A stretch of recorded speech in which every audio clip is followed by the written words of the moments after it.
Okay, good evening everyone. In this lecture, we will understand the next concept of a database management system under the PLSQL. That one is the triggers. What exact the triggers is.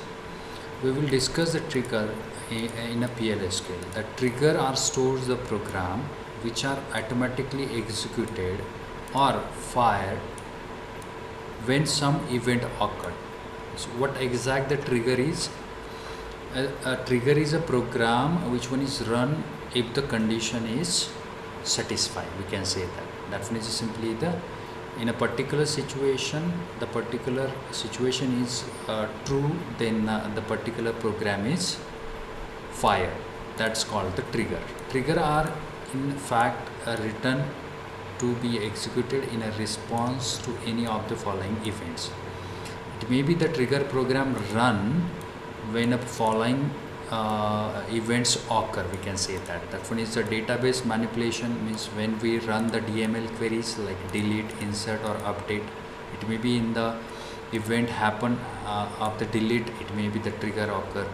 It may be the insertion happen, then the trigger is occur.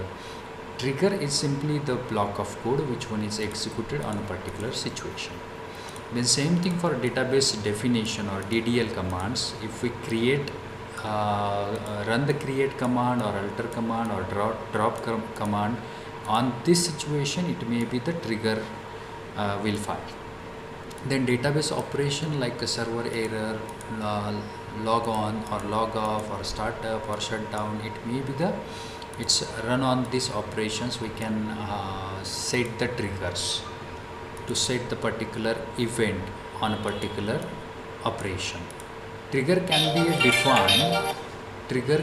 defined on the table, view, schema, database with which the event is associated. Where we can apply the trigger, that one is on a table, like with the table, when we create table, when we update table, when we delete table, when we delete record, when we create the view, when we create the schemas or design or the related to a database also. The benefit of triggers, that means a trigger can be written for the following purposes.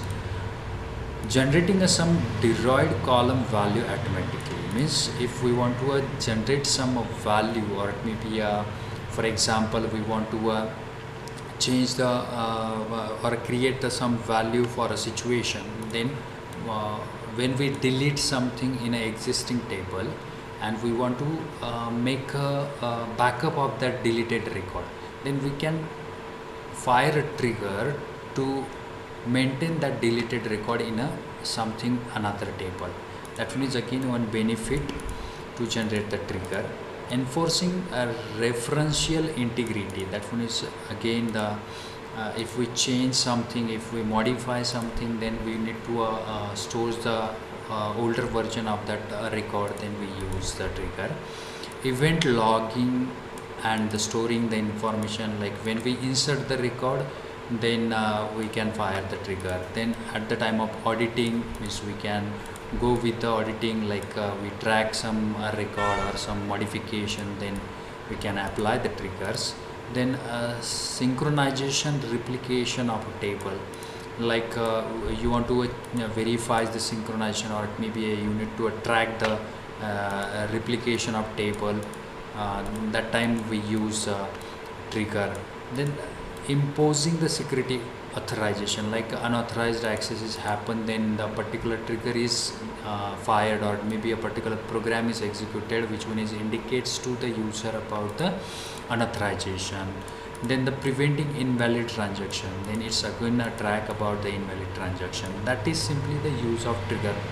Trigger is simply the program block of code of a PLSQL which one is executed on a particular situation.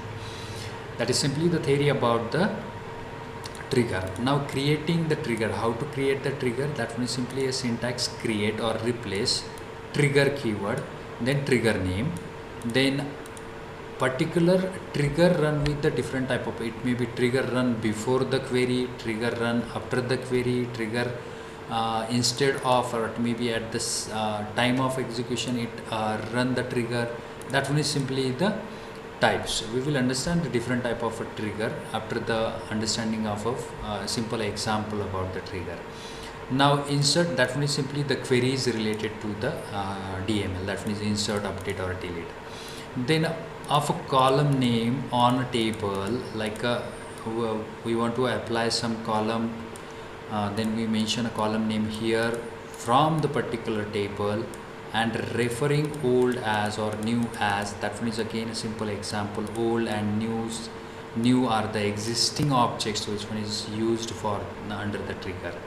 Then for each row, or it may be when the particular condition, that is simply the syntax. And then declaration about the PLSQL block of code, then begin, then exception and end. Then this is simply the what exact the use of the syntax in a particular situation. That will simply create or replace. It's everyone knows about what exact the use of that, before, after and instead. That means simply the situation or the time when the trigger is occurred. Then this is simply the explanation about that process. Now we will go with the one example. We need to create one table. That customer table is already we have. Now we will just to go with the customer table, like one second, customer, that one is select star from is about to the customers. Then it contains a two record. Now we will just to go with the create a one trigger. This is simply the code. If we go with this code, that is create or replace the trigger, then display salary changes is the trigger name. Then when we want to apply the trigger, that is before delete or insert or update on a customer. On, that is a keyword. Again, customer is a table name. Means when we delete the record, this trigger is executed. When we insert the record, this trigger is executed. When we update the record, this trigger is executed. Then what exact the trigger process for each row, that one is the trigger is fired for each row. Means a table contain a two row, then any of the row is updated or deleted, then or it may be a new record is inserted. That one is also the for each row new row is generated. Then each and every row reflection, the trigger is fired or run. Then you need to mention a condition that when new dot id, id is again the, that one is a id column name. New dot id means that one is when we insert the record, then that new id copy in the particular this new id variable.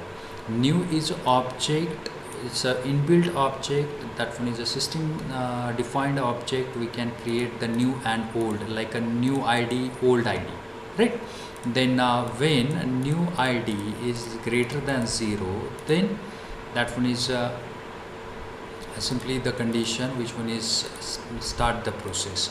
Means when new id is greater than 0, and every time the whatever the id we inserted, that one is definitely more than 0, or the value of id is more than 0. Then the condition, when the condition is satisfied, it executed this thing. What exact the process is of a trigger, that is salary difference is a simple one variable, that is a number variable. Then begin, salary difference is equal to new salary minus old salary. For example, if we modify any customer salary, for example, you just to change the 16,000 to 20,000, means a 20,000 minus 60,000, and it stores the difference in a salary difference. And then we print the old salary, we print the new salary, and we print the difference of that, right? When we add the, or when we update the record, or when we it may be insert the record, right? When we insert the record, the old salary, that one is null. New salary will be the whatever the salary is, and the difference is again a null, because of it not run with any differences, right? When we insert the record, when we update with the salary, then it gives the difference. When we delete the record, it also does not reflect with any values of this, right? Now we will just to create this trigger, control paste, right? Then this trigger is created with the display underscore salary changes, right?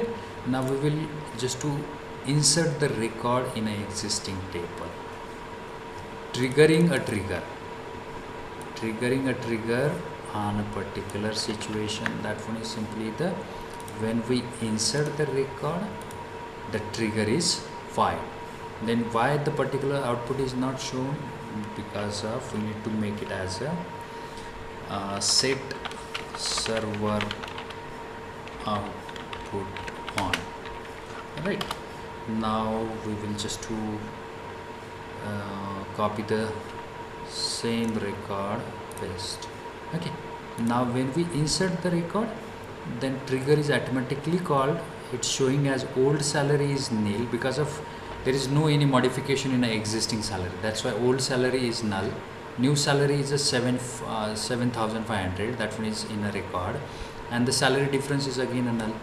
This is the because of when we insert the value in an existing table, on that table we already apply the trigger, and it's automatically called when we execute the particular functions, particular queries like insert, update or delete. Okay, that one is simply the output. Now we will just to change the salary with this process. That one is paste. That one is a update customer set salary is equal to salary plus 500, where ID is 2. We change the ID to salary. That one is from the 21,000 to 21,500, right? And salary difference is 500. Means when we update it, it runs the trigger and gives the situation what exactly happened with the table, right? Then this one is simply the process of a trigger. That one is if we think about this table trigger, that one is executed before the command, or maybe we can say that at the time of applying the query, it run the triggers on the situation of insert, update and delete, right? We will go with the one example. That one is where exact the means what type of triggers types are. Now trigger, that one is types of triggers. We can define 6 types of triggers for each table. That after insert means we can run the trigger after the insert the record, then after the update the record, after delete the record, before insertion, then before update, before delete. These are the 6 type of triggers we can apply, right? And we already go with the simple example. That one is simply the trigger run on a insert, update and delete. That is simply the concept of a trigger. Okay, now in the next lecture we will go with the next point like assertions, roles and privileges, and end with the embedded SQL and dynamic SQL. Thank you.